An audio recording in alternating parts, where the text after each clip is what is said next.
Chapter 1. Birth of the Skep King. You are listening at famvetv.info. You can read the novel fast updates at latestnovel.net or sweetnovel.net. The gentle rays of the morning sun seeped into the darkness, casting a glow of radiance into the turbid atmosphere. The faint heat it unleashed melted the fog as a metro train passed through a building, alighting at a station. It was still early in the morning. The passengers all shared a common phenomenon. They were tired. It seemed as if none of them had a wink of sleep in the past couple of days, or even more based on the degree of hollowness in their eyes. Lifeless, lacking energy like soulless husks, the passengers alighted at the station, heaving a collective sigh before proceeding about their respective tasks. Gazing at their tired figures from within the train was a young boy, a youth on the verge of growing into an adult. His eyes gleamed with a hint of innocence and curiosity, one suffused with the laziness of the morning warm atmosphere. When the compartment doors opened, a faint gust of cold wind assaulted him, brushing his hair a little, causing his body to tremble a bit from the cold. But, as the rays of the sun fell on him, it created a feeling of warmth that made him wish to sleep right then and there. The doors closed as the mechanical announcement resounded through the compartment.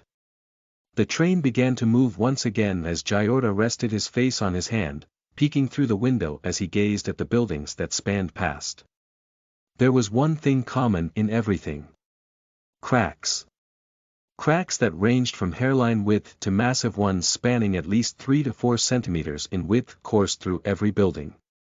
As the train sped past, Jyorda watched some of the smaller hairline cracks mend themselves, healing completely until the patch of the wall looked undamaged. But, this was just one segment. There were numerous damaged buildings.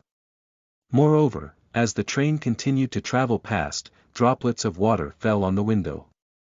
Jyorda frowned as he gazed at the window, noticing the droplets of water soon increase in intensity.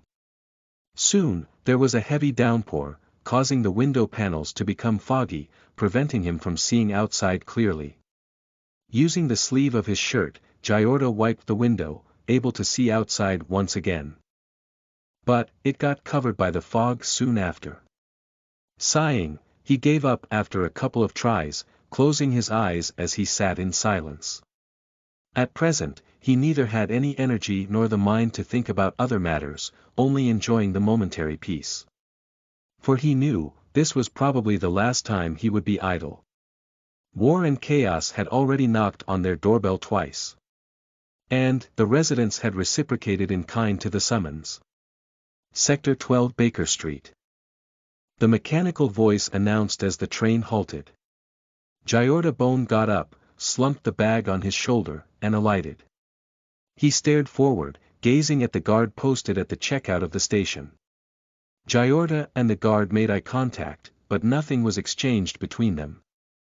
Both of them were exhausted, lacking the energy to converse. Swiping his ID card through the entryway, he exited the train station, one that passed through the 50th floor of a skyscraper.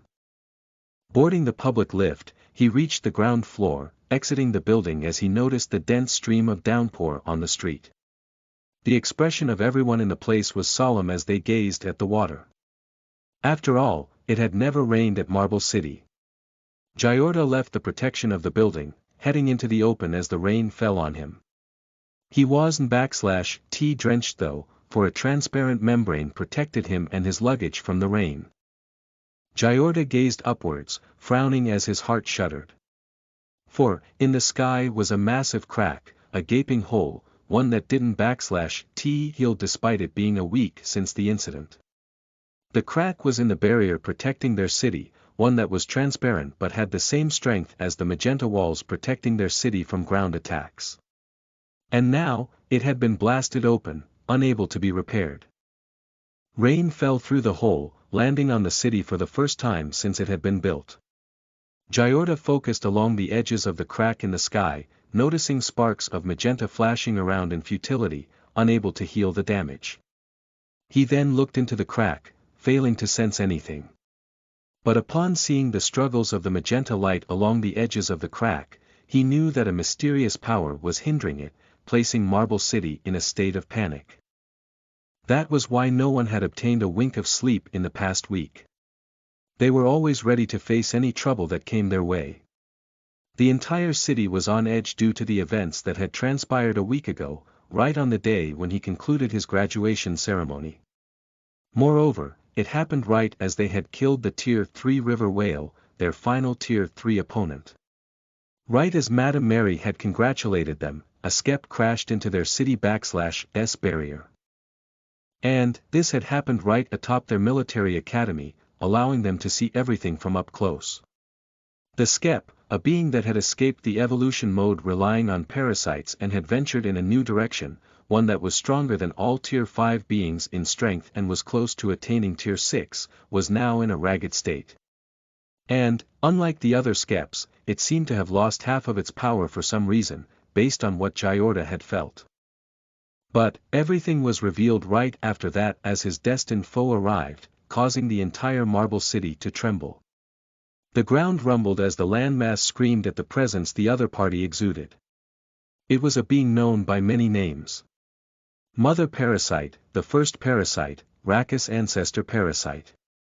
It landed on the skep, pummeling it deep into the city/S barrier, shouting, "I sense that you/V given birth to the king of your species. Where is it? You/LL, never, find, it." The skep spoke as it slammed forth a bluish beam at Rackus Ancestor Parasite, trembling when its attacks failed to even scratch the other party. And right as it had done so, more than 100 skeps took off into the skies from the ocean in the south, unleashing bluish beams one after another. As for the skep primogenitor, it hovered in the sky behind all the skeps, holding a newborn skep in its tentacles. The ocean water had spilled out like a tsunami and crashed into the walls of Marble City thanks to the action of the skeps. So, all the skeps were only a kilometer away from Marble City. Even though it was dangerous, Madame Mary used her psychic arm to condense a massive lens, allowing her to zoom into the scene to gaze at the skep primogenitor. Thanks to that, Jyorda was able to see the newborn skep, one that was barely 3 meters in height. And, the moment he gazed at it, his blue soul shuddered, shriveling up as it began to lose soul energy for some reason. Fear. The same fear that he felt whenever he faced Layla emanated from the newborn skep. And he immediately concluded that the newborn skep was one of Layla/S subsouls. Or rather, Gajara Rahi/S subsoul that had been created exclusively for this event, same as Layla. Jayavra Sahi. The newborn skep weakly lifted its head, gazing in his direction. For a moment, Jyorda felt like the other party was able to see him, for, despite the other party not doing anything else, he got the notion that it was laughing. He shuddered at that thought, watching the hundreds of bluish beams land on Rackus Ancestor Parasite. The moment it noticed the appearance of the skep primogenitor, Rackus Ancestor Parasite gazed at the newborn skep, muttering, "So, that/S the pinnacle of your race." Right as it waved its hands, unleashing a formless force to attack the skep primogenitor, the bluish beams landed on it, thwarting its attack, also causing it to be slammed into Marble City/S barrier. It was apparent that the skeps wished to divert Rackus Ancestor Parasite/S focus on Marble City so that they could use the chance to escape. After all, with their city being the focus of attacks from both the opposing forces, Marble City/S ancestors wouldn't/T have any choice but to take action against Rackus Ancestor Parasite. Followed by a flicker of light, Rackus Ancestor Light appeared, unleashing a massive beam into Rackus Ancestor Parasite in an effort to send it flying away from the city. Currently, due to the force of the bluish beams, it was sinking deeper into the city/S barrier. This damn barrier! Rackus Ancestor Parasite cursed as its body slightly shrunk before emitting a formless force as it shouted, "Tier 6. The body of the skep it was pressing upon vaporized instantly, unleashing a mysterious effect from its collapsing body, eradicating the barrier within a fraction of a second. And right when Rackus Ancestor Parasite was about to send in another attack to flatten out the entire city, it suddenly flinched, watching a murky river emerge from the ground and fly towards it at rapid speeds. Unwilling to face the mysterious substance that even it judged as a threat, Rackus' ancestor Parasite retreated, intending to chase after its target when it noticed the group of skeps calmly positioning themselves on the other side of Marble City, intent to involve the humans in the scheme. As for the skep primogenitor, it smiled while gazing at Rackus' ancestor Parasite.